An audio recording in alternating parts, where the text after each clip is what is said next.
안녕하세요. 저는 전략문자관리원 기업 지원 단을 맡고 있는 송경석 단장입니다. 반갑습니다.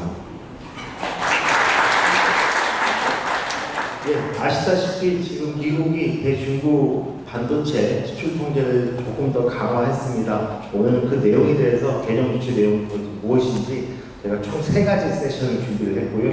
첫 번째는 미국의 반도체법이죠. 저희가 칩스법이라고 하는데 가드의 최종 규정에 대해서 안내를 드릴 거고요. 두 번째는 최근 미국의 VEU라고 예전부터 들어보신 분들은 계시겠지만 오늘 또 VEU가 이번 좀 화두가 되기 때문에 조금 자세히 설명을 드리고, 그리고 대중국 수출통제 전반적인 계획에 대해 설명을 드릴 예정이고요. 마지막으로는 도대체 어떤 품목이 바뀌었는지, 어디 뭐가 강화가 됐는지 그런 내용에 대해 설명을 드리겠습니다. 오늘 지금 행사 앞쪽에 보시면 영상 촬영을 하고 있는데 실시간 방영되는 것은 아닙니다. 오늘 행사가 종료 이후에 내일 저희가 업로드를 해서 저희 홈페이지에 들어오시면 다시 한번 영상을 보실 수 있게 할 예정이고요. 그리고 오늘 자료는, 오늘 배포해드린 자료는 이것도 역시 저희 전략문자관리 홈페이지에 오시면 다시 다운로드 받으실 수 있게 준비해 놓겠습니다. 오늘 행사는 3개 세션을 다 마치고 나서 Q&A가 진행될 예정이고요. 그때 손을 드시면 저희가 질문에 답변을 드리도록 하겠습니다. 그럼 오늘 행사에 앞서서 저희 전략문자관리원 원장님이신 정윤교 원장님의 환영사가 있으시겠습니다.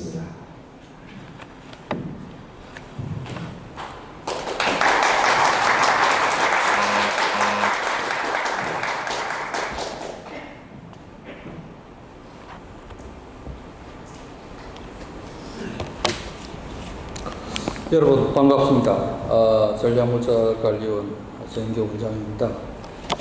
제가 지난 8월 3일 날 취임을 했는데 그동안에 우리 관리원 내 업무 파악하고 또 여러 가지 일을 정리하느라 매우 바빴는데 오늘 처음으로 이렇게 공개 행사에서 여러분을 만나게 되었습니다. 앞으로도 자주 뵙는 기회가 많아지기를 기대를 하고 있습니다. 제가 준비해온 원고를 중심으로 인사 말씀드리도록 하겠습니다. 오늘 미국의 대중국 반도체 수출 통제 개정 조치 설명회를 개최하게 된 것을 매우 뜻깊게 생각합니다. 그리고 유관 관계자 여러분께도 감사의 말씀을 드립니다. 국가 간 무역 분쟁이 날로 심화되고 있는 상황에서 특히 미국의 수출 통제는 제3국에서의 수출도 미국 법의 적용을 받는 역외 규정을 포함하고 있어 우리 기업의 각별한 주의가 요구되고 있습니다. 지난해 10월 7일 미 상무부 산업안보국은 국가안보를 이유로 중국의 고성능 컴퓨터 능력을 제한하기 위해 반도체 수출 통제 강화 조치를 시행한 바 있습니다. 이어서 약 1년이 지난 시점에 우리 송 단장께서도 잠시 언급했습니다만 VEU 검증된 최종 사용자 규정의 개정, 또 반도체법 가이드레일 세부사항 확정, 그래픽카드에 대한 규제 강화 등을 통해서 반도체에 대한 수출 통제 조치를 추가로 단행하였습니다. 지난해 대비하여 수출 통제 대상이 되고 있는 AI 칩의 범위를 일부 확대하고 우회 수출 방지를 위한 적용 대상 및 지역 또한 확대하였습니다. 다행스러운 점은 우리 삼성전자와 SK하이닉스 등은 VEU 개정으로 중국 내 공장 운영의 불확실성이 다소 해소되었다는 점이 되겠습니다. 또한 가드레일 세부 조항 사항에 있어서도 우리 기업에게 도움이 되는 규정이 다수 포함되었습니다.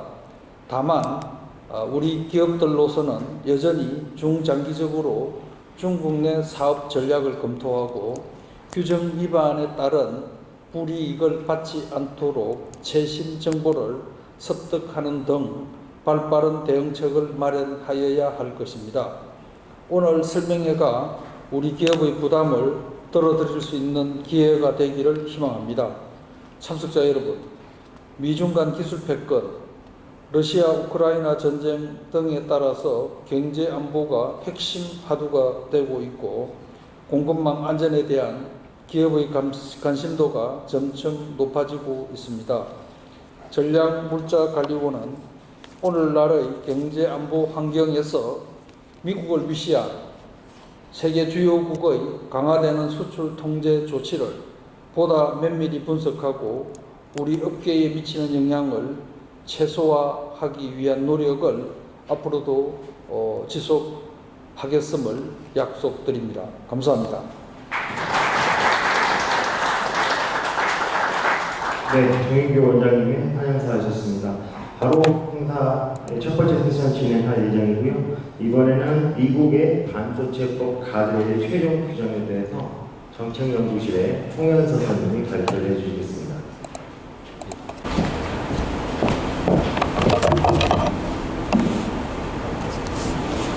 네, 안녕하십니까. 전략물자관리원 정책연구실 홍연서 선임입니다.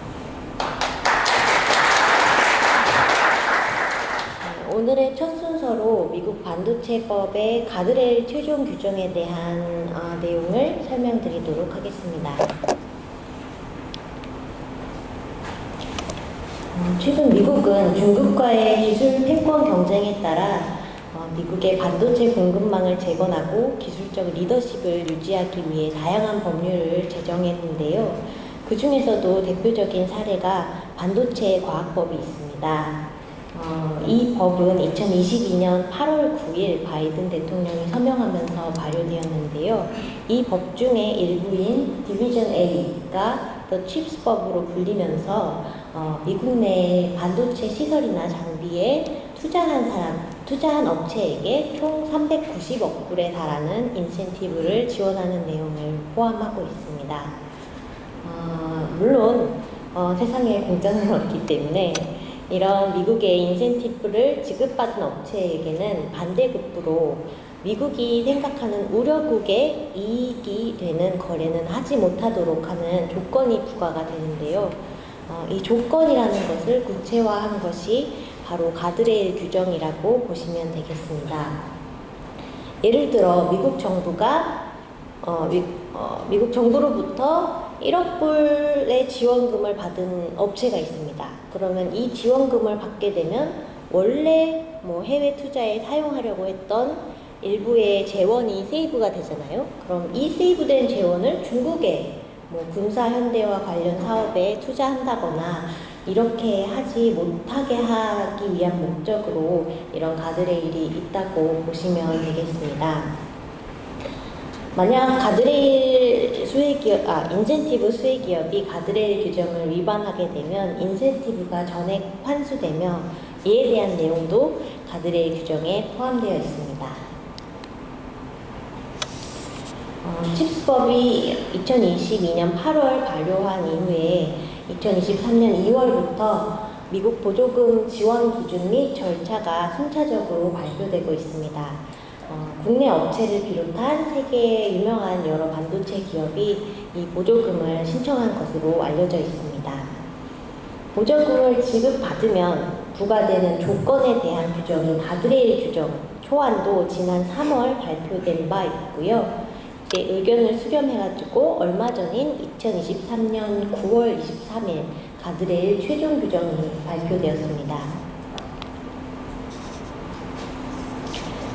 가드레일 규정, 그러니까 조건은 크게 두 가지 조건이 있는데요. 확장 제한과 기술 협력 제한입니다. 인센티브 수혜자는 인센티브 수령에 앞서서 미국 정부와 이러한 조건, 제한 등에 합의하는 그런 절차를 거치게 됩니다. 가드레일 규정 초안, 3월에 발표된 그 초안 대비 최종안에는 미국 정부와 협의해서 결정한 다음에 이 합의서에 명시할 수 있도록 하는 그런 범위들이 늘어났기 때문에 우리 기업이 조금이라도 유리한 조건을 받을 수 있도록 미국 상무부와의 협의가 매우 중요하다고 하겠습니다. 먼저 확장 제한, 두 가지 제한 중에 확장 제한에 대해서 설명드리도록 하겠습니다. 미국 인센티브 수혜 기업과 그 계열 그룹은 인센티브 실험으로부터 10년간 중국을 비롯한 우려 국내 반도체 제조 시설의 생산 능력을 5% 초과하여 확장하는 상당한 거래에 관여할 수 없도록 하고 있습니다. 원래 상당한 거래는 초안에서는 10만 불 기준이 명시되었지만 최종 규정에서는 이 역시 미국 정부와 그 수혜 기업 간 협상하여서 합의서에 반영하도록 변경이 되었습니다.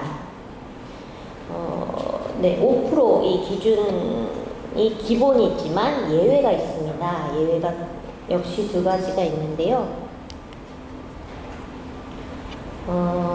먼저 이 인센티브 수령 기업, 예를 들어서 삼성이라고 하겠습니다. 삼성이 우려국 내에 기존 레거시 반도체 시설이 있다면 여기에 대한 예외가 있습니다.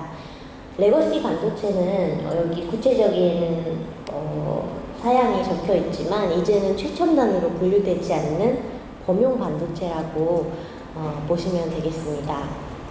그래서 이 삼성이 예를 들어서 중국의 레거시 반도체 시설을 가지고 있다라고 하면 5%가 아닌 10% 기준이 적용되는 예외가 적용이 됩니다. 그리고 또한 기존 시설이라는 것에 대해서 역시 미국 상무부와 협의할 수 있는 어느 정도의 룸이 이번 최종 규정으로 생겼기 때문에 이 역시 어느 정도 협상해 볼 수 있는 부분이 생겼다고 보시면 되겠습니다. 또한 생산되는 반도체가 우려국 내수용으로 주로 사용되는 레거시 반도체 시설이 있다면 여기에 대한 확장 거래 예외가 또 하나가 준비되어 있습니다. 주로라고 하면 금액 기준으로 85% 이상이고요. 이는 아무래도 중국이 전 세계에서 가장 큰 반도체 시장이기 때문에 이런 시장에 불필요한 왜곡을 초래하지 않기 위한 조치로 생각이 됩니다. 지금까지 확장 제한에 대해서 설명드렸고요. 두 번째 제한인 기술협력 제한입니다. 인센티브 수혜 기업은 인센티브 수혜 시 정해진 기간 동안 알면서 해외 우려단체와 국가안보 우려 대상 기술 또는 제품에 대한 기술 협력을 하지 못하도록 제한하고 있습니다. 여기에도 물론 일부 예외가 있는데요. 바로 기존에 이미 진행 중인 연구와 관련된 부분입니다. 해외 우려단체의 범위가 상당히 넓고 또 계속적으로 업데이트되기 때문에 이것은 인센티브를 수령하는 우리 기업이 있다면 지속적인 팔로업이 필요한 부분이고 상당한 주의를 기울이셔야 되겠습니다.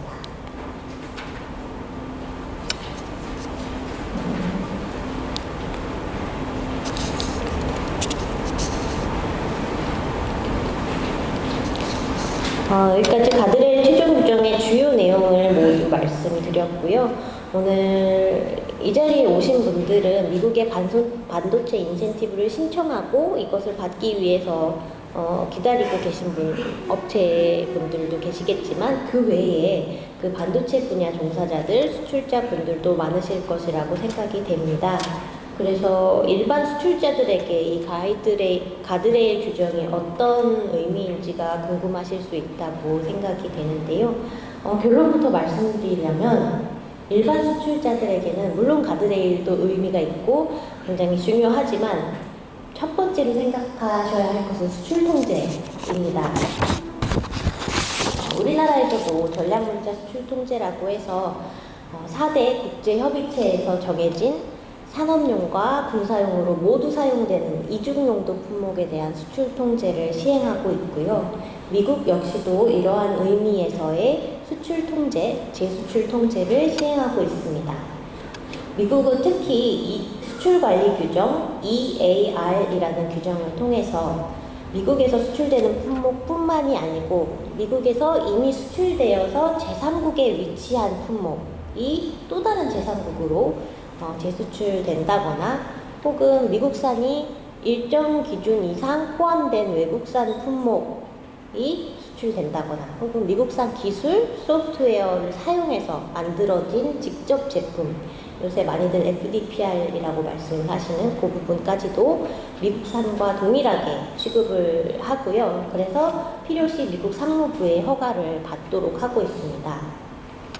이 EAR 규정은 가드레일 규정과 달리 미국의 인센티브 수령 여부와 무관하게 미국산 또는 미국산 관련 제품을 취급하는 모든 우리 수출자에게 적용이 되기 때문에 주의를, 일반 수출자들도 특히 주의를 기울여 주셔야 되겠습니다. 또한 반도체 분야는 미국 기술의 의존성이 상당히 높은 분야 중에 하나이기 때문에 특히 그 미국산 관련해서 취급하시고 중국이나 다른 나라로 판매하실 때, 수출하실 때 EAR 적용 대상 여부를 한층 더 꼼꼼히 확인을 해주셔야 되겠습니다.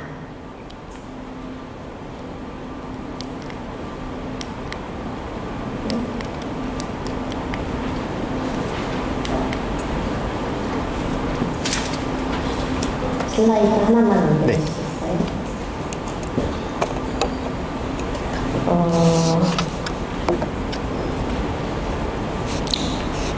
네, 그렇기 때문에 우리 삼성이나 SK 하이닉스 같이 미국의 인센티브를 신청하고 기다리시는 업체가 아닌 분들, 그런 분들에게는 EAR 적용 대상 여부를 확인하시는 게 급선무라고 말씀을 계속 드리고 있는데요. 이에 대해서는 뒤에 이어질 발표에서 더 상세하게 다루어지겠지만 원장님께서도 말씀하셨듯이 지난 17일 EAR 개정을 통해서 미국이 EAR의 대상이 되는 반도체, 칩, 그리고 반도체 제조 장비에 대한 수출 통제를 한층 확대하였기 때문에 미국의 우려국과 거래하시는 경우 더더욱 주의를 기울이실 필요가 있습니다. 물론 일반 수출자분들도 미국의 인센티브 수혜 기업과 거래하시는 경우라든지 이런 경우 가드레일 규정을 이해하고 향후 10년간 어떤 규모의 거래가 일어날 수 있는지, 어떤 거래 상대방과 어디까지 협력이 가능한지 등을 유추해 보실 수 있기 때문에 장기적 계획이나 전략, 리스크 관리에 큰 도움이 되실 수 있습니다.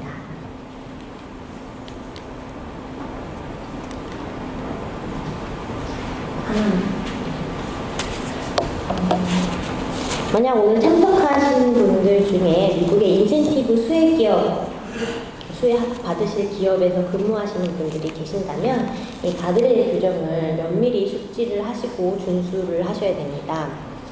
무엇보다 미국과 합의해서 협상할 수 있는 범위가 3월 초안 대비 최종 규정에서 일부 확대되었기 때문에 이를 활용해서 최대한 유리한 조건을 적용받기 위해 미국 상무부와 긴밀한 네트워킹 등을 통해서 좀 합의를 잘 이루어 가셔야 될 것 같습니다. 또한 시시각각 변화하는 미국의 레거시 반도체 기준이라든지 우려 거래자 목록이라든지 이런 것들을 지속적으로 팔로우해 주셔야 되는 그런 부분이 있습니다. 물론 이 수혜 기업은 이 가드레일 준수에 더해서 일반 수출 기업과 마찬가지로 수출하시려는 품목에 EAR 적용 대상 품목 여부를 확인하시고 또 준수하셔야 할 필요가 있겠습니다. 중국에 있는 삼성 하이닉스의 그 생산 공장으로 제품을 이렇게 납품하시는 분들은 앞서 이야기가 나왔던 검증된 최종 사용자 VEU를 이 두 개 업체는 지정을 받았기 때문에 요 제도를 좀 활용을 하시면 조금 더 수월하게 제품을 보내실 수 있습니다. 자, 미국 EAR은 그 분량이 방대하고 내용이 복잡할 뿐만 아니고 개정이 매우 자주 일어나기 때문에 이를 위해서 사실 사내에 충분한 인력이나 자원 배정이 필요하다고 저는 생각을 합니다.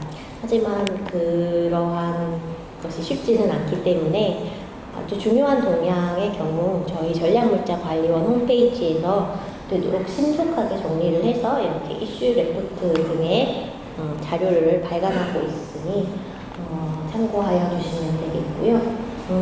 오늘 발표 드린 내용도 여기 끝에 보시면 좀 더 상세한 내용을 보실 수 있으십니다. 네, 여기까지 저희 발표를 마치도록 하겠습니다. 감사합니다.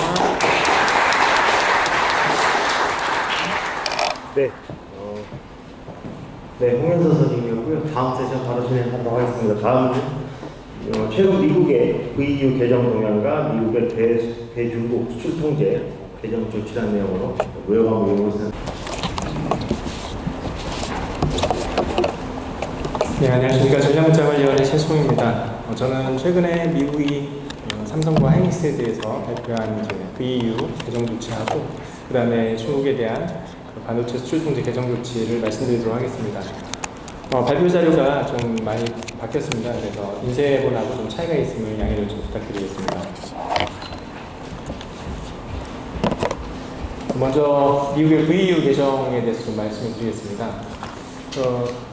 10월 23일에 미국 상무부가 이제 삼성전자하고 SK 하이닉스의 중국 내 반도체 제조 시설 관련해서 그 VU 제도를 이제 확대를 했는데요. 여기 보시면 이제 허가 면제 품목이 대폭 확대가 됐습니다. 기존에 저희가 삼성전자가 총 18종, 그 다음에 SK 하이닉스가 총 4종에 대해서 이제 개별화를 면제받고 있었는데요. 이것을 굉장히 확대를 해서 모든 EAR 대상 품목으로 확대를 했습니다. 그래서 한국의 그 두 업체에 대해서만, 두 기업에 대해서만 이렇게 확대를 좀 해준 것이고요. 그래서 이제 EUV 장비는 예외로 두면서 이제 기존의 그 레거시 장비들을 계속 운영할 수 있도록 그렇게 예외를 해준 것이라고 볼 수 있겠습니다.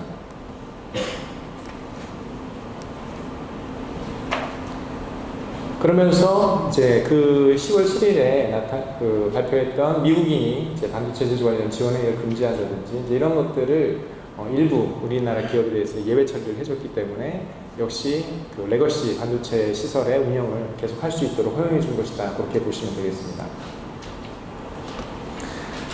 그래서 이제 작년에 미국에서 발표할 때는 이제 일부 그 장비에 대해서만 1년 정도 유예를 해준 것으로 됐는데 이번에 대폭 확대를 해서 EAR 전체 대상 품목 그리고 그것을 이제 아예 항구적인 예외 처리를 해줬기 때문에 굉장히 좀 크게 면제를 해준 것이다 그렇게 볼 수 있겠습니다. VU 제도는 사실 오랫동안 운영이 되었던 제도이고요.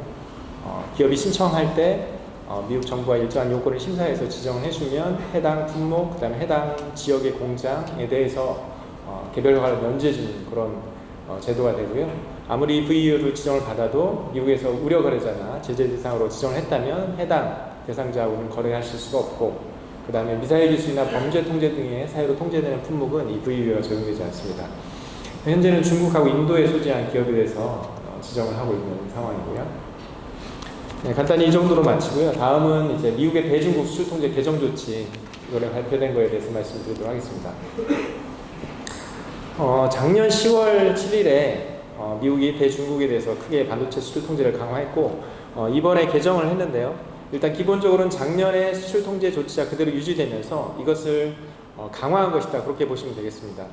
그래서 그 전에 있었던 제도들이 그대로 적용이 되고 거기에 우회 수출이라든지 이런 지난 제도의 유효성을 확보하기 위해서, 그러니까 지난 10월 7일 발표한 제도들의 유효성을 확보하기 위해서 우회 수출 방지라든지 이것을 위해서 굉장히 그 범위가 확대됐다 그렇게 보시면 되고요. 크게 반도체 칩, 반도체 제조 장비, 마지막으로 반도체 우려 거래자 이 세 가지에 대해서 이걸 발표를 했습니다. 먼저 그 반도체 칩은 통제 대상 칩을 확대를 했는데요. 자세한 그 테크니컬한 내용들은 이 다음에 저희 이번에 류세이 팀장님께서 발표해 주실 거기 때문에 계략적인 제도의 내용만 말씀드리겠습니다. 칩의 범위가 이제 확대되었고, 그 다음에 이제 그 일부 약간 저사양 칩에 대해서는 허가 예외를 적용할 수 있도록 해줬습니다. 제가 지금부터 이제 여러 가지 말씀을 드릴 텐데, 그 예전에는 중국을 대상으로 초점을 기울였다면, 작년에 10월 7일 그 제도가, 그러니까 10월 7일에 중국을 대상으로 초점을 기울였다면, 이번에 발표한 거는 이 우회 수출이라든지 좀 더 그 제도를 회피할 수 있는 것을 차단하기 위해서 이 중국에서 훨씬 더 많은 범위의 국가로 넓혔다는 데 그 특징이 있습니다. 그래서 숫자가 중요한 건 아니지만 제가 이제 앞으로 45개 국가, 그 다음에 24개 국가라고 이제 부를 텐데요. 이 45개 국가에 대한 수출, 그 다음에 24개 그 국가의 본사가 있는 기업, 이 두 가지로 나누어서 이 수출 통제 범위를 확대했다고 보시면 되겠습니다.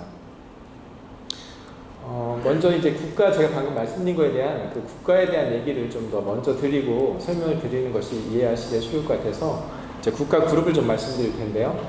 미국은 수출 통제를 할 때 국가 그룹을 구분해서 이렇게 규정을 하고 있습니다. 그래서 A, B, C, D, E까지 나와 있고, 지금 A 그룹 같은 경우는 소위 말하는 이제 안전한 국가라고 할까요? 그렇게 보시면 되고, 제가 이따 설명드릴 텐데 A5하고 A6가 있습니다. A5하고 A6는 쉽게 말해서 미국의 우방국이라고 보시면 되고, 굉장히 이제 강한 허가 예외를 적용해주고 있는 국가들입니다. 그와 반면에 D그룹은 약간 우려되는 국가라고 보시면 되는데요. 번호에 따라서 우려되는 사유들이 조금씩 다릅니다.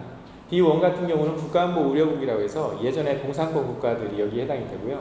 그 다음에 2번은 핵 확산이 우려되는 국가, 그 다음에 3번은 화학생물 무기, 4번은 미사일 기술이 확산될 수도 있다라는 우려가 있는 국가들, 그 다음에 마지막 D5는 이제 무기 금수국이 되겠습니다. 그래서 이번 제도에서 유의할 것은 뭐냐면 일단 D그룹을 유의하셔야 되고요.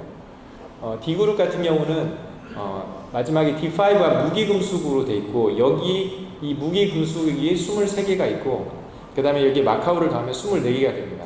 그래서 아까 제가 말씀드린 24개 국가에 본사를 둔 기업, 이렇게 표현한 것에서 이 말은 뭐냐면 무기금수국하고 그 다음에 마카오에 본사를 둔 기업들을 의미하게 됩니다. 그리고 제가 아까 45개국 말씀드렸는데 D1, D4, D5 이 세 나라에 해당하지만 이 나라들 중에 A5하고 A6에 해당하는 나라들이 있는데요. 딱 2개 있습니다. 그 2개를 빼면 이제 총 그 D1부터 D4, 5를 합치면 47개국이고 A5하고 6에 포함된 2개 나라를 제외하면 45개국이 됩니다. 이 표에 이제 나와 있고요. 아까 말씀드린 45개국이 위쪽 칸에 제가 보여드리고 있고, 이 중에 사이프러스하고 이스라엘이 A6에 속해 있기 때문에 이제 전체 수를 세면 45개가 됩니다. 밑에 이제 D5가 총 23개고요. 여기 마카오 더해지면 24개가 되는데, 위에 쪽 보시면 이 45개국으로는 이제 여기로 수출할 때는 이제 수출 허가를 받아야 되고, 이제 새로 강화된 규정에 따르면, 그 다음에 이제 여기로 수출할 때 수출 허가를 면제해주는 허가 예외를 적용해주는 이제 저사양 품목들이 있는데, 그런 품목들이라도 이 밑에 있는 무기금수국이나 마카오에 본사를 둔 기업이 취급하면 허가를 받아야 된다, 이런 식으로 규정이 되어 있습니다. 그래서 이 말은 뭐냐면 이 D5 그 24개국에 본사를 둔 기업과 거래할 때는 굉장히 조심해야 되고 미국 정부가 허가를 요구하고 있다, 그렇게 보시면 되겠습니다. 특히나 D5 국가로는 이 국가들에서 반도체 제조 시설이 운영이 되는 그것들 미국이 맡겠다. 말하자면 반도체 제조가 그 안에서 이제 이루어지고 그것이 점점 더 이렇게 향상되는, 역량이 향상되는 걸 막겠다라는 취지가 있기 때문에 이 D5 국가, 24개 국가에 좀 유의를 하셔야 된다는 것을 말씀드리겠습니다. 그래서 다시 처음으로 돌아가면요, 이제 통제 대상 칩이 이제 확대가 됐고, 통제 기준에 미달하지만 국가안보 위협 가능성이 있는 일부 또 칩에 대해서 신설을 해서 2번에 해당하는 경우에는 허가 예외를 적용했고, 1번에 해당하더라도 소비자용이다 그러면 허가 예외를 했습니다. 그렇지만 그 밑에 보시면 중국, 마카오 포함 미국의 무기금수국 24개 국가죠. 여기로 수출할 때 이제 허가 예외를 받으려면 어떤 요건들을 미리, 그러니까 미국 정부에 미리 이제 통보를 해야 되는 그런 요건들을 좀 했습니다. 그래서 이제 저사양이라도 갈 수는 있지만 미리 미국 정부에 통보를 해줘야 되겠다, 이제 이렇게 보시면 되겠고요.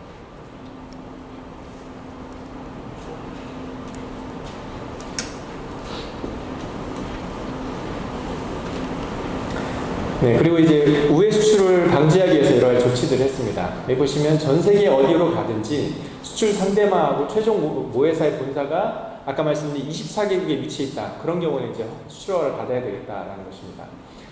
그리고 이제 중국으로 예전에 그 허가를 받도록 한 것을 이제 대폭 확대해서 아까 말씀드린 45개국, 그러니까 D1, D4, D5 이 국가들, 그 중에 이제 A6에 있는 2국가를 빼고 나머지 이 45개국 국가로 갈 때는 이제 허가를 이제 받아야 되겠다라는 것인데요. 다만 아까 말씀드린 24개국 무기 금수국에 본사가 있지 않는 그런 기업들하고 할 때는 좀 더 폭넓게 허가 이제 예외가 적용된다, 그렇게 보시면 되겠습니다. 반도체 장비가 이제 통제가 됐습니다. 새롭게 많이 이제 추가가 됐고요. 이 말씀드린 것처럼 D5 등 그 무위험수 24개 국가로 통제가 이제 확대됐습니다. 그래서 여기 24개국으로 갈 때는 허가가 필요한 이유가 아까 말씀드린 것처럼 이 특별한 무기 금속 24개 국가에 대해서는 이 나라에서 어떤 반도체 제조 역량이 향상되는 것을 막겠다라는 것이 기본 입장이기 때문에 제조 장비가 이 나라로 가는 것은 반드시 미국의 허가를 받도록 그렇게 하고 있습니다. 그래서 이렇게 새롭게 장비들이 추가가 됐고 이 내용은 다음 세션에서 이제 발표를 할 거기 때문에 제가 넘기도록 하겠습니다. 그리고 미국인의 활동 관련해서 이제 규제를 업데이트 했는데요. 아까 이제 24개국이 우려되는 국가라고 했다면 미국과 동맹국, 아까 말씀드린 A5하고 A6에 위치한 이제 거기에 본사를 둔 기업들의 소속돼 있는 그런 미국인들의 활동에 대해서는 예외 처리를 해줬습니다. 그러니까 확실하게 미국과 동맹국의 본사를 둔 기업들에 소속되었다라면 예외 처리를 해주고, 아까 말씀드린 24개 국가의 본사를 둔 기업에 대해서는 굉장히 그 활동에 대해서 참여하는 것을 유의하도록 하는 그런 조치가 되겠습니다. 그래서 이제 임시 일반허가라고 해서 전체 비즈니스를 차단하면 안 되기 때문에 어느 정도 그 레거시나 그런 저사양들은 운영할 수 있도록 임시적으로 허용을 해준 게 있는데요. 그게 크게 두 개가 있습니다. 칩 관련이 있고 이제 제조 장비 관련이 있습니다. 칩 관련해서는 이제 45개국 내에서 여러 가지 칩 제조 활동이라고 할 수 있죠. 통합 조립 검사 시험 이런 것들을 이제 할 수 있는데 이런 것들을 일시적으로 허용을 하지만 다만 그 조건이 뭐냐면 아까 말씀드린 24개국의 본사를 두지 않은 업체가 받아서 그 다음에 결국 사용은 이 45개국 밖에서 해야 되는 것입니다. 그래서 이 45개국에서 사용하는 것이 아니라 그 밖에서 사용할 용도로 이 45개국 내에서 어떤 제조라든지 이런 관련한 조립 검사 이런 쪽으로만 할 수 있도록 그렇게 하는 것이고요. 그 다음에 제조 장비 관련해서는 이제 그 약간 저사양들, 그 미국에서는 이제 AT 사유라고 해서 엔티 테러리즘 사유로 통제되는 품목들인데요. 그 통제 품목들을 수출할 때 이제 적용이 되는 것입니다. 다만 미국 및 우방국의 그 본사를 둔 업체의 지시에 따라서 이제 재수출이라든지 이렇게 이전하는 경우에 한해서 적용이 되고요. 아무리 그래도 24개국의 본사를 둔 업체가 24개국 현지에서 이 반도체 제조 역량을 키울 용도로는 사용이 불가합니다. 그러니까 기본적으로 미국이 이 24개국에 대해서는 철저하게 제조 역량을 차단하겠다, 굉장히 우려하고 있다, 그렇게 이해하시면 되겠습니다. 네, 국가별로 아까 설명을 드렸고요. 그리고 이제 마지막으로 그 엔티티 리스트를 추가적으로 등재했습니다. 중국에 위치한 반도체 그 설계라든지 이런 관련된 기업 13개를 등재를 했고요. 여기는 역시 엔티티 리스트 각주 사로 지정이 되면서 미국의 기술과 소프트웨어를 생산된 외국산 직접 제품을 이들과 관련해서 거래할 때는 미국의 허가를 받아야 됩니다. 그러니까 미국산이 전혀 포함되어 있지 않아도 그 제조 과정에서 미국산 기술이나 소프트웨어가 활용이 된다. 그러면 미국 정부의 허가를 받도록 이제 그렇게 하고 있습니다. 그래서 이제 이런 그 우려 거래자 규정들을 좀 유념하셔야 되는데요. 미국의 그 연례 보고서 중에 이제 연례 보고서라든지 정기적으로 내는 보고서 중에 그 미국의 수출 통제 집행, 인포스먼트 관련해서 내는 보고서도 있습니다. 거기에 보면 아예 타겟팅을 딱 특정한 국가들로 타겟팅을 했습니다. 그래서 최근에 보고서를 보시면 중국, 러시아, 이란 이런 국가들로 타겟팅을 되어 있고 미국이 이 수출 통제 정보 수집 그리고 집행하는 역량을 어디에 집중하고 있는지를 볼 수 있는 거예요. 이런 그 엔티티 리스트들이 바로 그 미국이 이 수출 통제에 관한 정보 수집과 집행 역량을 집중하고 있는 부분이라고 보시면 되겠습니다.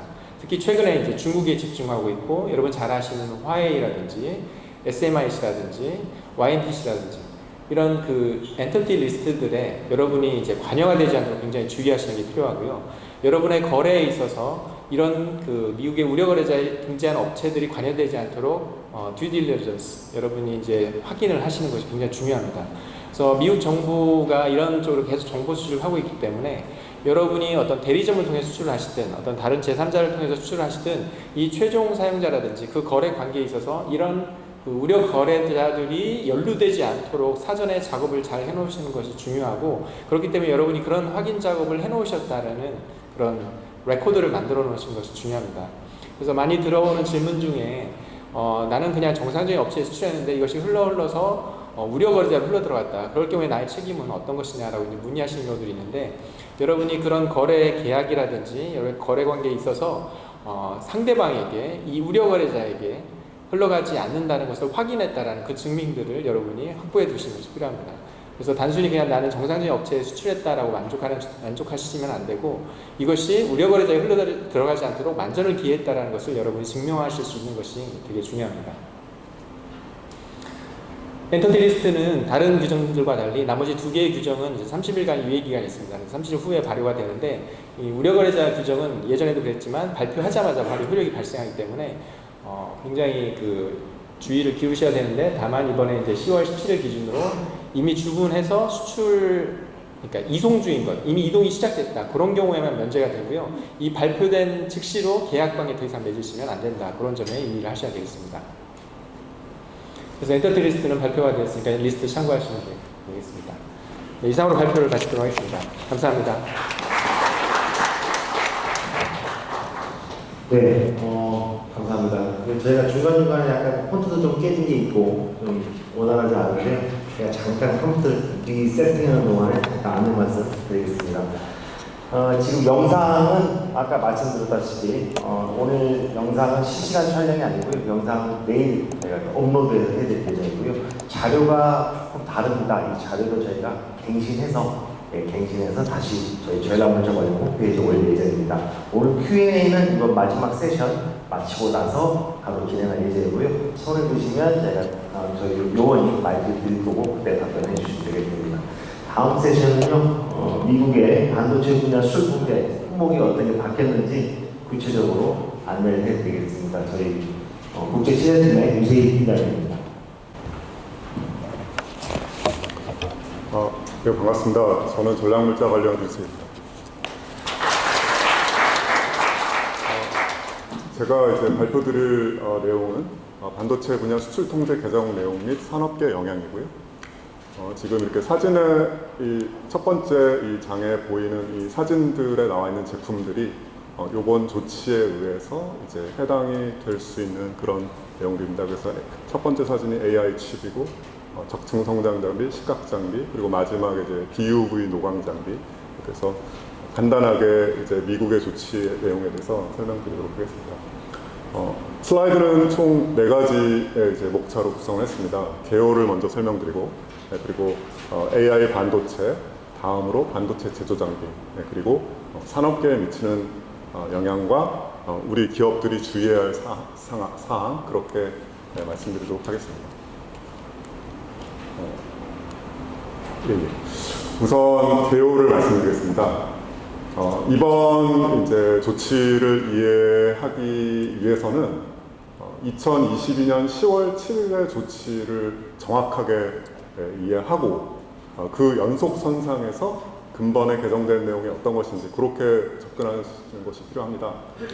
우선 첫 번째로 CCL이라고 해서 이제 미국 상무부에서 이제 주관하는 통제 목록이 개정이 되었습니다. 그래서 3A090이라는 그 미국의 ECCN 코드에 고성능 컴퓨팅 칩, 그리고 관련 컴퓨터, 또 소프트웨어, 기술, 이 부분이 작년도 10월 7일에 이제 개정이 되면서 통제 대상이 확대됐는데, 당시에는 그 상호 연결 속도, 그러니까 데이터 연결 속도도 반드시 만족해야 되는 조건이었고, 그리고 전체 처리 성능, 이렇게 2가지 조건을 동시에 만족해야만 이제 통제 대상이 됐었습니다. 그런데 이 그 상호 연결 속도에서 이렇게 통제 허점이 발생을 했습니다.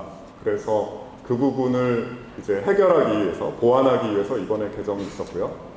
다음으로 반도체 제조 장비 쪽에서는 작년도에 추가됐던 것은 증착 장비 쪽이었습니다. 그러나 이번에는 증착 장비 제외한 거의 대부분의 공정에 대한 장비가 추가되는 부분이고요. 그 다음에 이제 작년도 조치의 2번째 축이 해외 직접 생산 제품 규칙이 확대됐다는 것인데, 작년도 조치를 이렇게 살펴보면은 그것도 이제 3가지 그룹으로 나눠집니다. 그래서 엔터티 리스트에 등재된 기업과 관련된 해외 직접 생산 제품 규칙 확대가 있었고요. 그 다음에 고성능 컴퓨팅에 관련된, 그리고 마지막으로 슈퍼컴퓨터에 관련된 해외 직접 생산 제품 규칙 확대, 이 3가지의 그 규칙 확대를 통해서 미국의 관할권을 굉장히 확대하는 그런 효과가 있었습니다. 그리고 이제 3번째는 최종 용도에 대한 개념이 들어왔어요. 그래서 구체적인 성능에 관계없이 비평면, 그러니까 이제 핀팻이나 GAFET 구조의 로직 칩, 그 다음에 평면 구조이면서 16 또는 14나노 이하의 로직 칩, 그리고 128단의 낸드 플래시, 18나노 이하의 D램. 여기에 이제 제조에 사용되는 경우에는 이 용도로 인해서 이제 통제가 되는, 이렇게 이제 1, 2, 3의 작년도 조치가 있었는데, 이 3번에 대해서도 이제 여러 가지 이제 좀 보완이라든가 그런 것들이 이제 다양한 조합에 의해서 이제 나오게 됩니다. 그것은 추후에 좀 설명드리도록 하겠고요. 주요 개정 내용을 좀 요약해 보면 한번 정리해 보겠습니다. 그러면 우선은 전체 처리 성능이 4800 이상이면은 통제되도록 그렇게 바꿨습니다. 그렇게 함으로써 엔비디아의 이제 A800이나 H800이라는 제품이 이제 해당이 되도록, 작년에는 안 됐었는데 그런 이제 변화가 있었고, 그 다음에 이제 다른 칩의 경우에도 전체 처리 성능이 이제 4800보다 떨어진다 하더라도 성능 밀도가 어떤 개념인지는 잠시 후에 설명드리고요. 성능 밀도 조건을 또 만족하는지 여부에 따라 또 통제가 필요할 수 있다. 이렇게 이제 보완을 했고, 그리고 마지막 라인에서 보시는 바와 같이 반도체 평탄 공정, CMP 공정이나 이온 주입 공정, 그리고 불순물 확산하는 공정을 제외한 거의 대부분의 공정에 사용되는 장비가 전부 3B001, 3B002로 추가가 됐습니다. 그래서 간략하게 이 한 장으로 설명드렸고요. 자, 그러면 구체적으로 AI 반도체 및 슈퍼컴퓨터 관련 개정을 설명드리겠습니다. 이번에 이제 기술적인 배경은 통제 허점 방지를 위한 범위 확대와 기준 세분화입니다. 그래서 앞에 설명드린 것처럼 엔비디아의 이제 그 A800이나 H800이라는 칩은 전체 처리 성능은 4800 이상을 만족하는데 상호 연결 속도가 이제 400GB/s 정도입니다. 그래서 600GB 이상이라는 엔드 조건 때문에 이제 비통제가 되다가 통제가 되지 않다가 이번에는 전체 처리 성능이 4800 이상 요 첫 번째에 의해서 바로 통제가 되도록 바꿨고, 그 다음에 이제 5어에 의해서 처리 성능이 떨어지더라도 성능 밀도가 5.92 이상이면은 또 통제가 필요하다. 그래서 결론적으로는 데이터 연결 속도가 삭제됐다. 상호 연결 속도 기준이 삭제됐다. 그 다음에 성능 밀도 기준이 추가됐다. 그리고 다양한 조합에 의해서 통제 대상을 확대했다. 이렇게 설명드릴 수 있습니다. 자, 그러면 이제 궁금해하실 부분이 전체 처리 성능이라든가 성능 밀도가 어떤 개념인지 궁금해하실 것 같습니다. 전체 처리 성능은 2 곱하기 맥탑스 곱하기 연산 비트 길이라는 공식으로 좀 이제 계산해 볼 수 있고, 이때 맥탑스라는 거는 이 MAC에서 M이 multiply 곱셈이고요. 그 다음에 AC는 accumulation입니다. 이것은 왜 그러냐면은 이제 그 인공지능에서 학습을 할 때는 뉴런과 뉴런 사이의 가중치를 곱하고 그 다음에 이제 합산하는 그 방식을 반복하면서 이제 딥러닝을 하게 됩니다. 그렇기 때문에 곱셈의 이제 연산 그리고 뭐 합산하는, 그러니까 A 곱하기 B 플러스 C에서 A 곱하기 B 그 다음에 플러스 C 이렇게 두 번의 그 연산이 있기 때문에 그래서 2 곱하기 맥탑스 이렇게 하면 총 연산이 되고요. 거기에 한 번의 연산에 사용하는 비트 길이가 어느 정도인지, 그래서 전체 처리 성능 이렇게 좀 구성이 되고요. 그 다음에 이제 성능 밀도라는 거는 방금 전에 말씀드린 그 값을 이 칩이 웨이퍼 상에서 차지하는 면적으로 나눈 값입니다.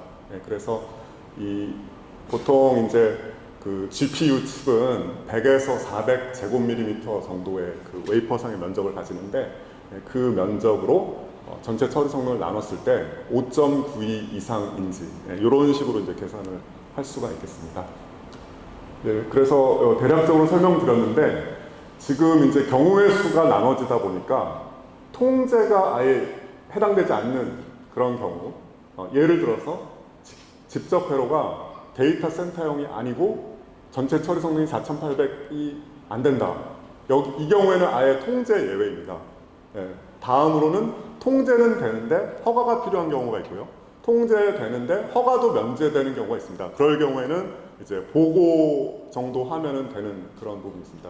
그래서 직접 회로가 이제 앞에 조건 만족하고 데이터 센터용이면은 허가가 필요하고, 예, 그리고 통제되지만 허가가 예외되는 것은 데이터 센터용이 아니거나, 예, 그리고 엔드 전체 설정률이 4,800 이상, 또 이렇게 다양한 이제 조건이 있습니다. 그리고 이 별표에 이제 나오는 것처럼 D5 그룹, 그러니까 중국이 포함된 무기 금수국에 할 때 그 수출 시 허가 예외 조건 위에 만족하면 허가 예외가 되는데 그때도 사전 보고가 있어야 된다. 네, 이렇게 다양한 이제 제품군에 대해서 이제 처리 방법이 달라졌습니다. 이 슬라이드는 작년도의 내용입니다. 그래서 작년도 같은 경우에는 이제 이 데이터를 상호 이렇게 전송하는 그 속도가 600GB 이상일 경우에만 이제 통제 대상으로 묶었었는데, 네. 이 GA100이라는 것은 이제 보드 이름입니다. 그래서 이 보시는 바와 같이 이게 보드가 있고요. 가운데 은색이 이게 이제 GPU 칩인데 그 칩은 A100이나 H100이라고 부르는 것이고 이 보드 전체는 G가 앞에 붙어가지고 GA100 보드입니다.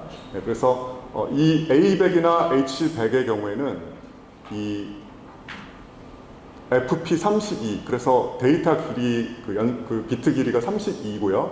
그 다음에 156 테라플롭스여서 32 데이터 그 비트 길이 곱하기 156.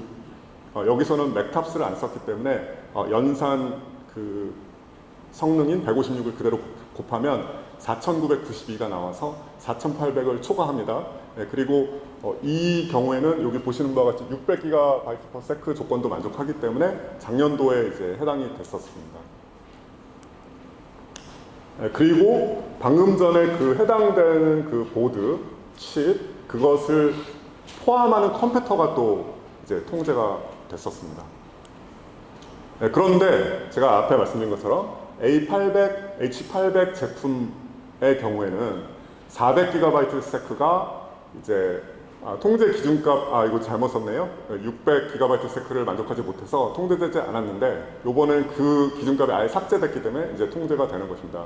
네, 그리고 스펙에서는 보시면은 이제 여기 그 156 테라플롭스, 312 테라플롭스 이렇게 쭉 나오는데 그 중에 가장 앞선 것으로 그 높은 성능을 계산하기 때문에 이 네 번째 줄, 그러니까 캐탈로그에서 네 번째 줄인 32 곱하기 156 해서 4,800을 넘긴다. 이렇게 이제 계산이 되는 것이고요. 그래서 이것이 좀 가장 이제 큰 조건이고요. 그 다음에 이제 반도체 제조 장비 좀 말씀드리면요.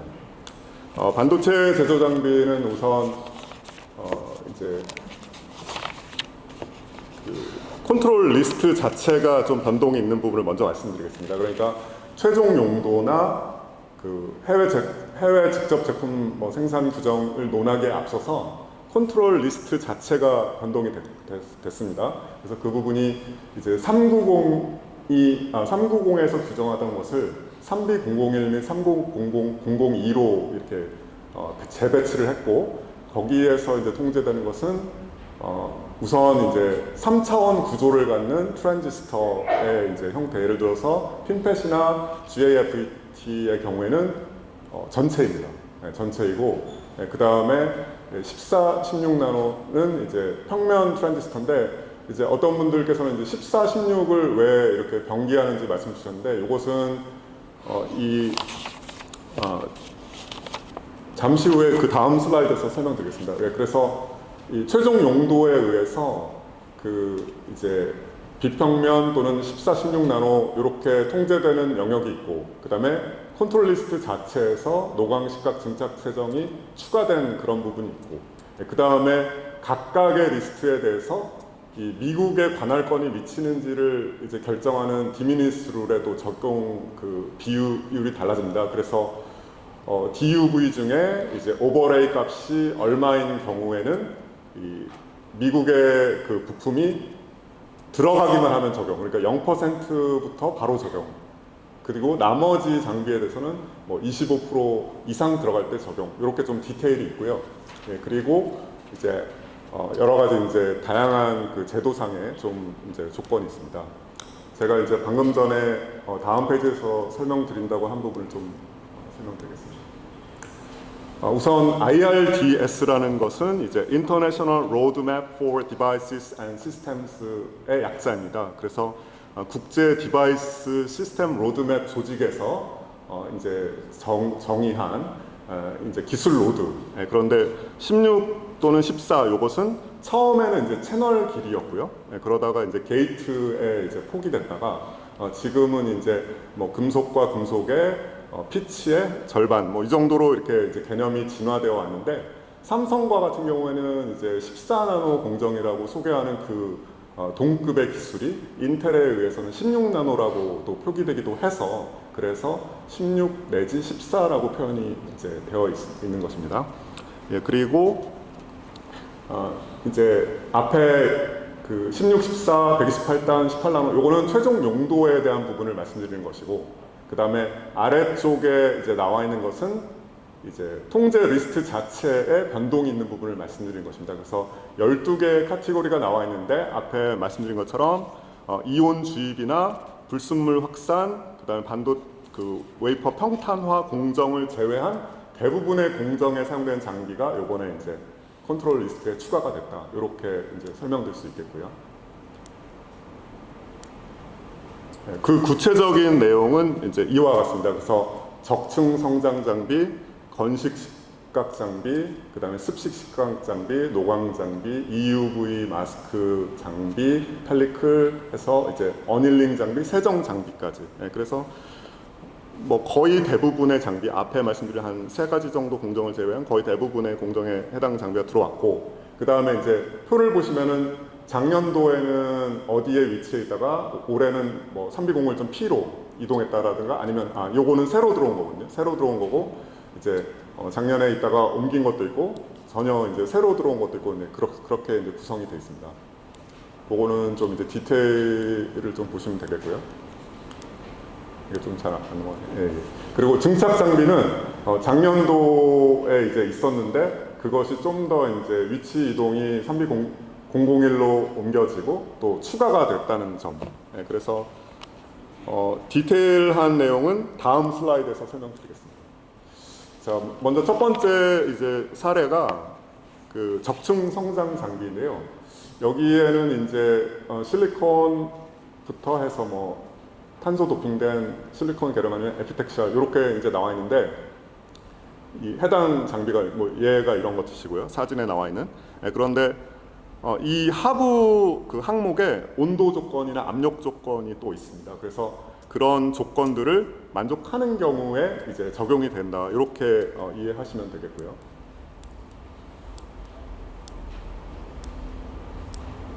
네. 그 데이터 전송 속도가 약간 기준값을 만족하지 못합니다. 자, 식각 장비의 경우에는 이제 등방성 건식 애칭, 그리고 이방성 건식 애칭 이제 각각 이렇게 들어와 있고, 그 다음에 슬라이드에는 안 나와 있지만 습식 애칭 장비도 추가되어 있습니다. 그래서 우리가 이제 등방성 애칭으로 할 때는 이제 수평 방향, 수직 방향이 동일한 정도의 비율로 이렇게 식각 깎여 나가는 것이고, 이방성은 이제 선택 비에 의해서 그 수평과 수직의 그 깎여 나가는 비율이 다른 것인데, 특히 이제 3차원 구조의 그 트랜지스터를 만들 때는 이 수직 모서리 생성이 좀 어렵습니다. 그래서 이제 요 2번 같은 경우가 이제 GAFET를 위해서 굉장히 중요한 그 기능이고요. 또 습식도 GAFET 그 트랜지스터를 만들 때 굉장히 중요하기 때문에 이번에 미국이 추가하지 않았는가 그렇게 이제 기술적으로 분석이 됩니다. 예, 다음으로 이제 노광 장비인데요. 기존에는 EUV급 노광 장비만 이제 국제적으로 통제가 됐었는데 이번에 이제 특이 사항은 DUV이면서 그러면서 최소 분해 선폭이 45나노 이하이고 이 전용척 오버레이 값이 1.5인 조항이 하나 있고 그 다음에 1.5에서 2.4에 해당하는 조항이 또 하나가 있습니다. 그래서 1.5 나노미터 오버레이를 갖는 경우에는 요것이 이제 중국에서 이제 뭐 7나노 공정에 성공했다 그랬을 때 좀 사용했을 수 있는 그 추정되는 장비가 오버레이가 1.5 나노미터 이하인 장비입니다. 예, 그리고 이번에는 그보다도 더 이제 하위 제품인 1.5에서 2.4 나노 오버레이에 해당하는 이 장비에 대해서도 앞에 말씀드린 것처럼 디미니스 0%로 미국산 부품이나 미국산 기술이 들어가면 바로 미국으로부터 허가를 받아야만 중국 포함한 그 이제 우려 지역에 그 지역에 수출할 수 있는 그런 이제 좀 변경이 있었고요. 그 다음에 이제 여기서 이제 오버레이가 뜻하는 것은 층에서 다음 층으로 넘어갈 때 생기는 그 수평방의 오차입니다. 그래서 그 오차가 작을수록 이제 선폭이 최종 선폭이 작아질 수 있기 때문에 그래서 이 오버레이가 작을수록 좀 우수한 장비라고 보실 수 있고요. 그 다음에 이제 증착 장비 같은 경우에는 요것이 이제 그 트랜지스터에서 이 전류가 흐르는 그 금속 배선의 이제 핵심 장비입니다. 그런데 이제 우리가 반도체를 최소로 만들다 보면 이 트랜지스터의 그 성능에 그 병목 현상이 생기는데 그 병목 현상이 좀 해소되기 위해서는 이 금속 상호 연결이 가장 이제 중요한 그런 공정이 되겠습니다. 그래서 보시는 바와 같이 챔버가 이제 여러 가지가 있어가지고 케미컬, 그러니까 화학적인 기상 증착 또는 원자층 기상 증착 ALD, 그 다음에 물리적인 기상 증착 PVD 이렇게 챔버별로 다양한 공정을 할 수 있는 어떤 멀티 챔버 시스템으로서 지금 이 보시는 바와 같이 다양한 이제 기능들이 나와 있습니다. 예를 들어서 이제 코발트 같은 경우에는 우리가 이제 그 금속 배선을 할 때 구리를 사용을 많이 했었는데요. 근데 이제 구리가 주변으로 확산되는 부분이 있기 때문에 그것을 이제 차단하기 위한 그 장벽층을 이 코발트로 만들기 위해서 이 부분이 필요한 것이고, 그리고 뭐 여러 가지 이제 유전체를 증착한다거나 아니면 금속 게이트에 대한 공정을 한다거나, 그리고 말씀드렸던 베리어나 라이너 같은 그런 공정을 할 때 이런 장비들이 필요하기 때문에 이번에 이제 통제 대상 확대가 됐고요. 그 다음에 이제 13.5 나노미터 파장 이하의 파장을 사용하는 EUV 공정에서 사용하는 마스크를 위해서 제조하기 위해서 사용하는 장비. 그리고 그 마스크에 이물질이 묻지 않도록 씌우는 먼지 덮개인 펠리클. 그리고 이제 관련한 그 EUV 관련한 코팅 증착 가열 현상 장비. 이런 것들이 이제 새로 추가된 이제 장비입니다. 그래서 이제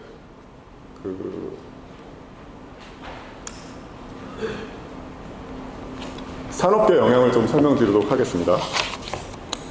그 GPU 등 AI 전용 칩을 먼저 이제 소비자 관점에서 본다면요, 우리 기업이 이제 소비하는 관점, 네이버라든가 이제 그러면 우선 미국에서 중국으로 수출되는 그 물량이 감소되기 때문에 그 감소로 인한 좀 효과를 받을 수 있고요.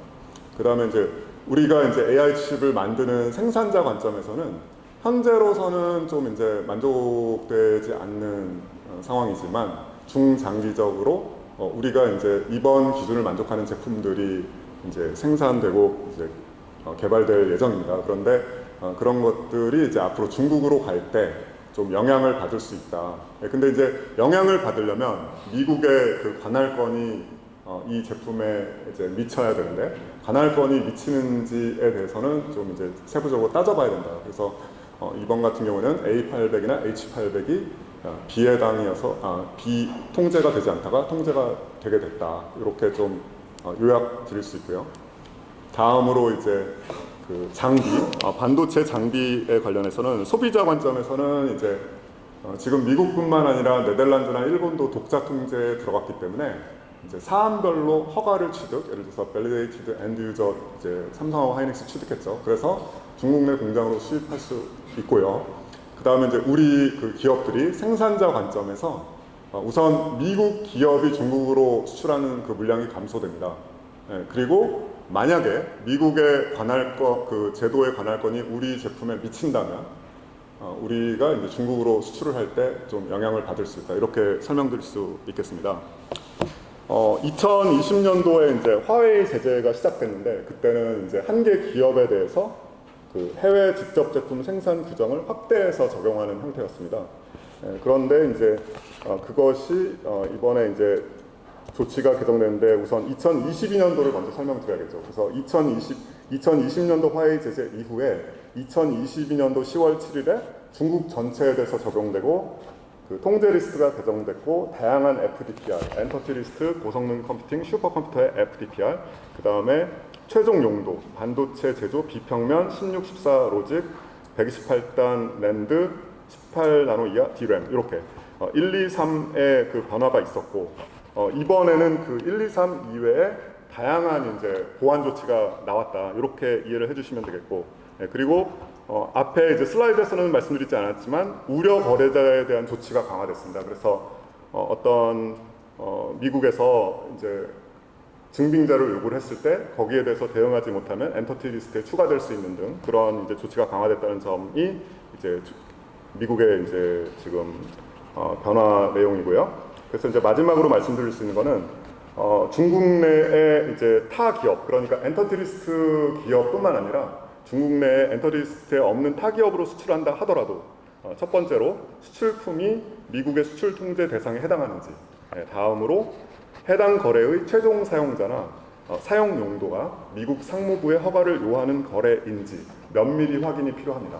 그리고 예를 들어서 이제 우리가 이제 거래하는 기업이 이상이 없을 것 같다 하더라도 우회 수출이 이제 많을 수 있고 그다음에 우회 수출되는 부분을 이제 추후에 또 사후에 발견을 할 수 있기 때문에 그래서 그런 면밀한 확인 필요하고요. 만약에 이제 그 과정에서 조금 이제 모호한 부분이 있고 잘못된 부분이 있다면은 우리 기업이 또 우려 거래자에 등재될 수 있는 그런 이제 불이익이 있을 수 있다. 그렇게 해서 간략하게 우리 산업계에 미치는 영향을 말씀드립니다. 보다 자세하게는 Q&A 시간이라든가 기타 추가 자료를 통해서 말씀드리도록 하겠습니다. 감사합니다. 네, 이제 좀 조상이다. 세션 저희가 정해진 세션은 다 마쳤고요. 지금부터 궁금하신 거 손을 드시면 저희 담당자가 답변드릴 예정이고요.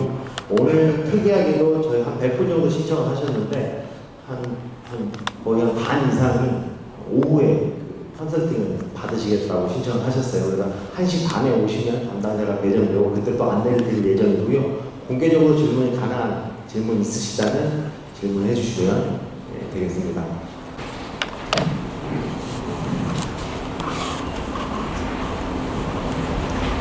네, 저기 왼쪽에 마이크 좀 부탁드릴게요.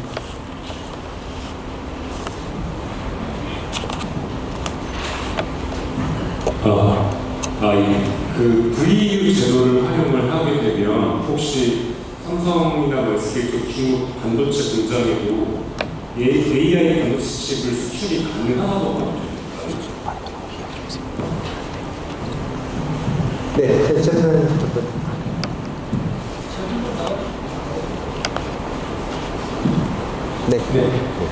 VU 제도 이번에 개정이 되면서 모든 EAI 상품목에 대해서 개별화가 문제됐기 때문에 아까 말씀드린 두 가지였고요.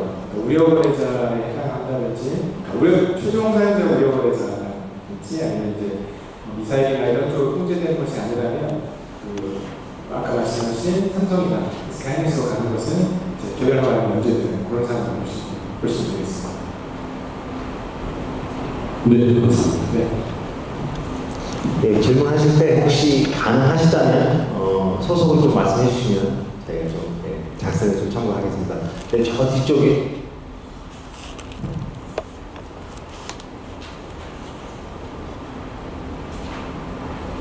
예, 반도체 장비 회사인 텔스의 김숙현이라고 합니다. 미국이나 일본, 네덜란드가 각자 그 중국에 대한 수출 규제 조치를 실시를 하고 있는데요.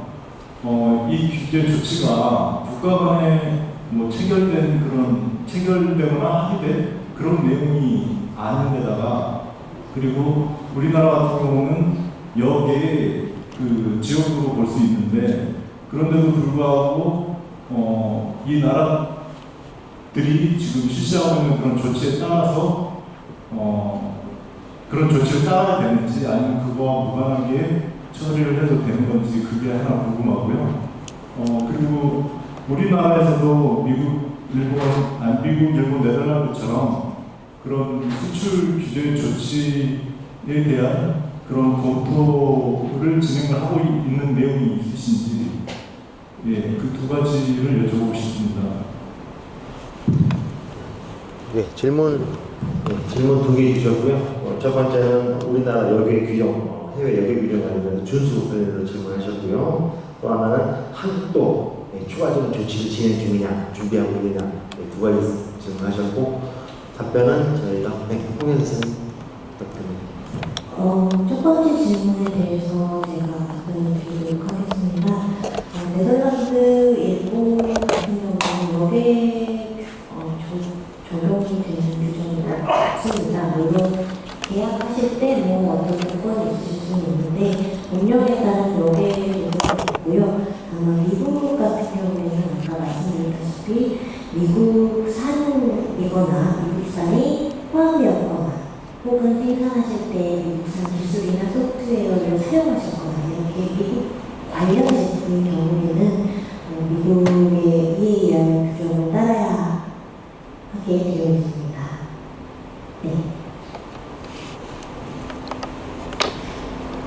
네, 하나 더 설명을 드리면 이제 우리나라 수출에서 수출의 조치에 대해서 보면 이제 우리나라 정부가 접하고 있기 때문에 저희가 이제 답변드리기는 좀 곤란할 것 같고요.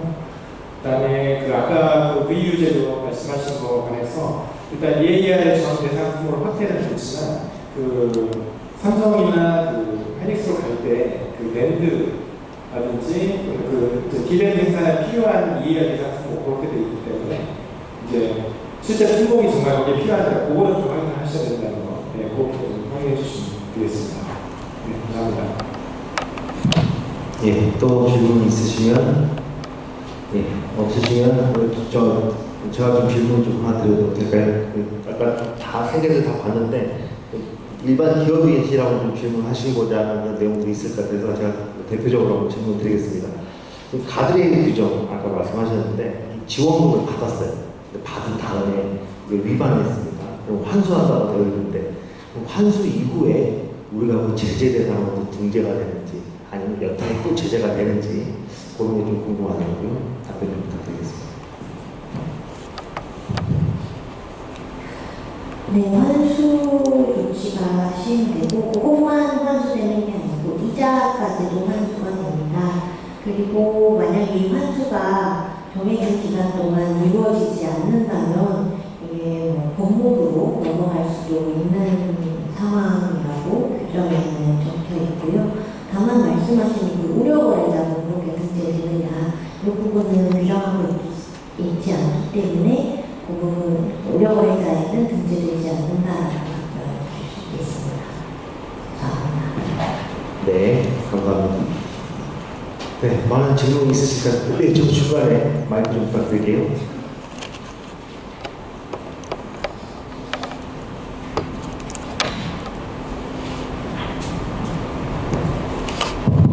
네, 안녕하세요. 저는 외교부 근무부 유센터스라는 연구원이고요. 만약에 칩셋에 의해서 인센티브를 수용할 경우에 이제 가드레일 조항 적용될 텐데 그 경우에 이제 수출 통제 조치와 가드레일이 별개의 수단이긴 하지만 보조금을 수령해서 혹은 수출 통제에 의해서 비유에 의해서 이건 될 줄 알았는데 나중에 가드레일 때문에 안 된다든지 이런 식으로 양자가 효과면에서 연계될 수 있는 가능성이 좀 생각해볼 만한 사례가 있는지 그런 부분을 어디까지 정보를 해야 될지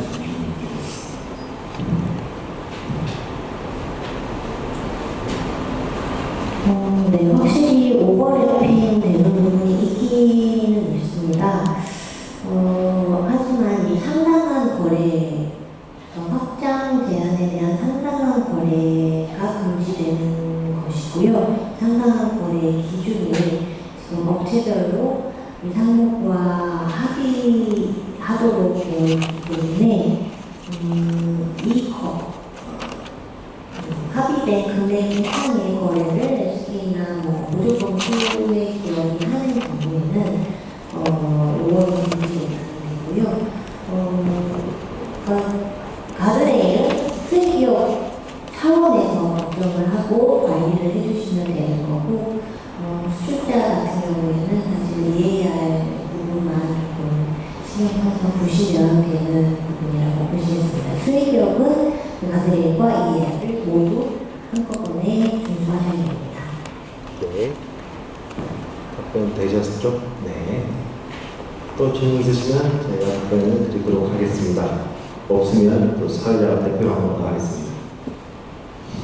네, 또 궁금하신 만한 다 제가 네. VU제도 제가 알기로는 꽤 됐어요. 미국에서 이 VU제도가 나온 건 생각보다 시간이 오래됐습니다. 근데 VU제도가 좀 이번에 뉴스에 나왔기 때문에 좀 궁금하지 않은 부분이 없지 않아 있습니다. 이게 지금 그런 VU제도에 우리가 VU 되려면 신청을 해야 되느냐, 아니면 혹시 VU 되고 나서 정기적으로 계속 감사를 받아야 하느냐, 그 조건에 맞춰서 그게 좀 궁금하다고 답변 부탁드리겠습니다. 네, VU 제도는 일단 신청 기반으로 지정이 되는 제도라고 보시면 되고요. 미국 그 스무고의 신청 양식이나 이런 것들이 제시되어 있고, 그 신청을 하시면 미국에서 최종 사용자 그 검토위원회라는 것이 운영이 됩니다. 여러 부처들, 상무부뿐만 아니라 다른 부처들 같이 모여서 그런 최종 사용자를 검증하는 위원회가 있는데, 그 위원회에서 이 VU로 적합한지를 검토를 하게 됩니다. 그리고 VU 지정 신청을 할 때는 여러 가지 서류를 제출해야 되는데, 특별히 아까 말씀하신 감사에 대한 동의를 하는 그 요건이 있습니다. 그래서 미국 정부가 그 감사를 할 때 그 감사를 받겠다라는 그 동의가 이제 요건이 되고요.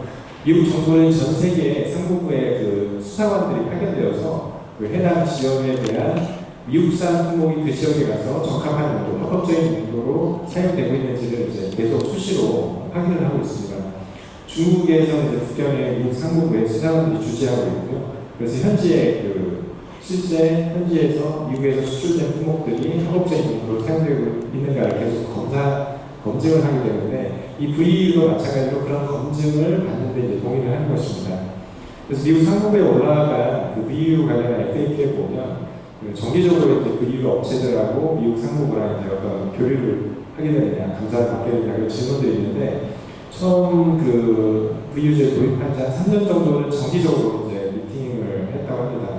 그리고 그 이후로 이제 정기적으로 하지는 않는 것 같고요. 다만 수시로 미국 정부에서 해외 현지에 파견된 수사관들이 과연 미국산 품목이 제대로 합법적으로 활용되고 있는가에 대한 검증을 이제 수시로 할 때고요. 그런 검증을 할 때마다 그걸 수용하고 이제 받는 일종의 감사를 받는 이제 그런 것들은 동의를 했기 때문에 이렇게 받으신다, 그렇게 생각하시면 되겠습니다.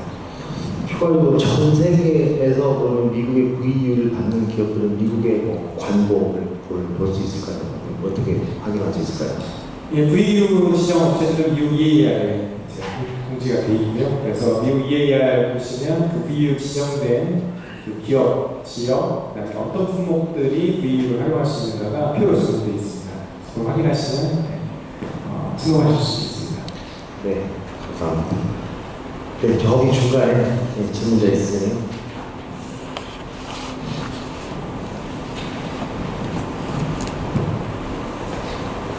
네, 안녕하세요. 설명 감사합니다. 도쿄 건코리아에서 왔고요. 저희는 그 반도체 제조 장비 현지 법인인데요. 그 VU 제도를 보면은 거기에 보고 규정이 있는 걸로 알고 있습니다. 이게 필수 규정인지, 그리고 만약 필수라면 본사 차원에서 보고를 해도 되는지, 아니면 현지 법인에서 진행을 해야 되는 것인지 궁금하고요. 그리고 두 번째 질문은 지금 AI 반도체 칩이나 슈퍼컴퓨터 규제 같은 경우에는 이 매스컴에서 예견을 했던 제도라고 생각을 합니다. 근데 뭐 지금 추가로 더 예견되고 있는 수출 통제가 있는지 궁금합니다.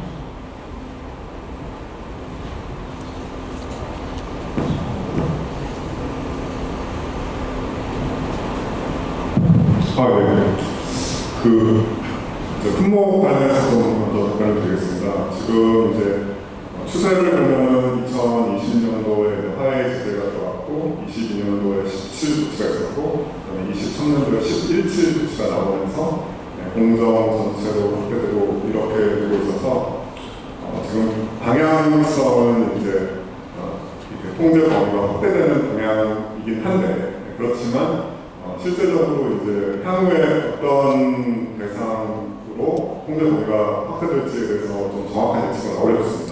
어렵고 현재 이제 진행되고 있는 것을 명확하게 지금 파악하고 있는 부분은 없고요. 그렇지만 이제 그 방향성이 있기 때문에 관련해서 이제 어떤 미국의 그 의지라든가 방향에 대해서는 좀 이제 추정할 수 있는 정도이지 구체적으로 좀 설명드릴 수 있는 정도까지는 없고요. 그래서 품목적으로 그렇게 부담되겠고요. 그다음에 의유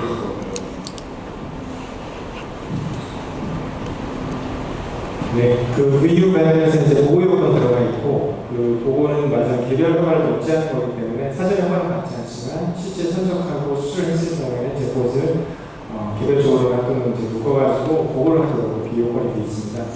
우리나라도 이제 허가 면제되는 경우는 이제 보고 요건이 이루어지고 있는데 그걸 참고하시면 유사한 제도라고 보시면 될 것 같습니다. 감사합니다. 네, 질문 중간에. 예. 그 AI 메모리 반도체 HBM 같은 경우 중국 그 반도체 수출 통제 대상대라고 궁금하고요. 그다음에 전체 처리 성능 TPP 계산하는 치 너무 복잡해가지고 이거를 전체 계산해야 됩니다. 사양서 상면이 보통 이런 계산의 값이 나오든지.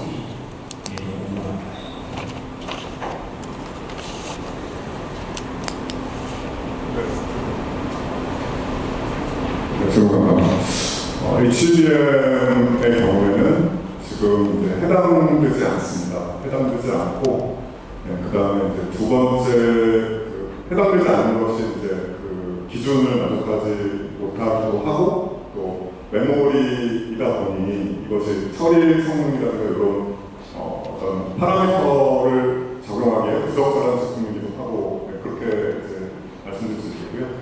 그 다음에 이제 프로세서인 메모리라는 우리나라 제품이 있는데 그 경우에는 지금 현재 한창 이제 개발 중입니다. 근데 프로세서인 메모리 같은 경우는 연산 기능이 있는 칩이다 보니까 그거는 이제 처리 성능을 따져볼 수 있는데 아직까지 해당 사항이 없습니다. 그래서 다시 이제 말씀드리면 HBM은 메모리이고 연산 처리 기능이 없기 때문에 좀 이제 적용하기 어려워서 기회다. 그리고 프로세서인 메모리라든가 기타 제품의 경우에 연산 처리 기능이 있기 때문에 그런 경우에는 이제 따져보아야 되는데 아직 그 제품이 계속 개발 중이고 현재까지 국내에서 좀 해당되는 제품은 없는 것으로 그렇게 파악이 됩니다. 네, 그리고 캐탈로그에서 계산하는 방법은 이것이 이제 그 화면에 보시는 것이 A800 캐탈로그인데 이제 통상적으로 그 데이터 비트 수가 중요해서 지금 그 캐탈로그의 포의 세 번째 보시면 첫 번째는 FP64라고 나와있고 네 번째가는 펜서에서 TF30이라고 되는데 그때 이제 32가 이제 비트 길이에 해당되는 거고 그 다음에 이제 플럭스가 이제 오퍼레이션 연산이기 때문에 그래서 OPS 연산이라는 것을 이제 뭐 312 최대값이 312죠. 그 다음에 데이터 길이가 32 그래서 곱하면 이제 4,800이 넉넉함 이렇게 이제 말씀드릴 수 있겠고 그냥 TPP 자체가 캐탈로그에 나와 있지는 않는 것 같습니다.